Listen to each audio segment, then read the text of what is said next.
ڕەجەب تەیب ئەردوغان سەرۆکۆماری تورکیای لەم دوایانەدا ڕێگەی بە دروستکردنی نوێترین کەشتی پێشکەوتووی ژێرئاوی بۆ تورکیادا هاوکات لەگەڵ کەشتیەکی هێلیکۆپتەر هەڵگر و کەشتی شارکەری نوێ و فەرتر لە دەیان کەشتی جەنگی دیکە کە لە قۆناغی دروستکردندان. ئەمانە بەشێکن لە هەوڵەکانی ئەردوغان بۆ ئەوەی هێزی دەریایی تورکیا بکاتە گەورەترین هێزی دەریایی ئەوروپا.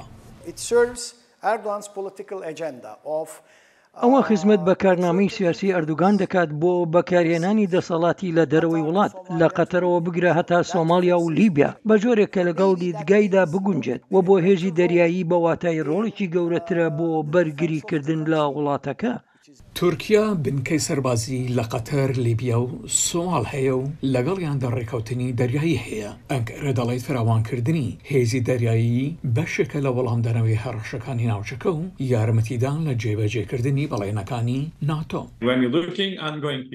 کاتێک سەیری ئەوە دەکەی کە دەگوزارێ هەموو خاڵەکانی ململانەیە لە دەوروبەری تورکیادایە، لە دەریای ڕەش، لە دەریای ناوەڕاست و هەروەها لە دەریای سووردا و دەرئەنجام دەتوانین بڵین ئەو نوێکردنەوەی ئێستای تورکیا بێگومان سوودی بۆ ناتۆ و ئاسایشی هاوپەیمانانی ڕۆژئاوا هەیە.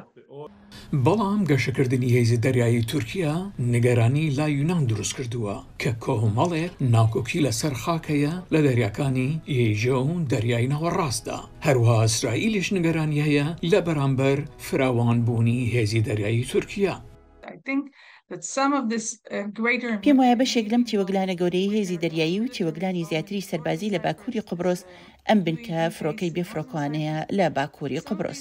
هەندێک لەو شتانەش ئاراستەی دژی ئیسرائیل دەکرێن و ئەوە شتێکە کە سوپای ئیسرائیل دەبێت حسابی بۆ بکات. هەروەها بەهۆی هەڕەشەی تورکیاوە یونانیش هێزی دەریایی خۆی نوێ دەکاتەوە. شرۆڤەکاران دەڵێن ئەنکەرا نیگەرانە لە گەشەکردنی هێزی دەریایی ئیسرائیل لە ڕۆژهەڵاتی دەریای ناوەڕاست.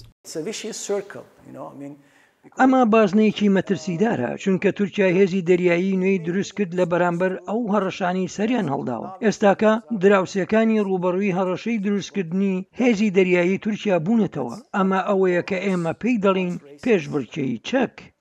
کارگەکانی دروستکردنی کەشتی تورکیا بە هەموو تواناییکەوە کار دەکەن بۆ دابینکردنی داواکاریە دەریایەکانی وڵاتەکە کە شرۆڤەکاران دەڵێن پێدەچێت ترس و گومانەکانی دراوسەکانی زیاتر بکات لەبارەی نیازەکانی ئەنکاراوە. جان دیلان بۆ دۆریان جۆنز، دەنگی ئەمریکا.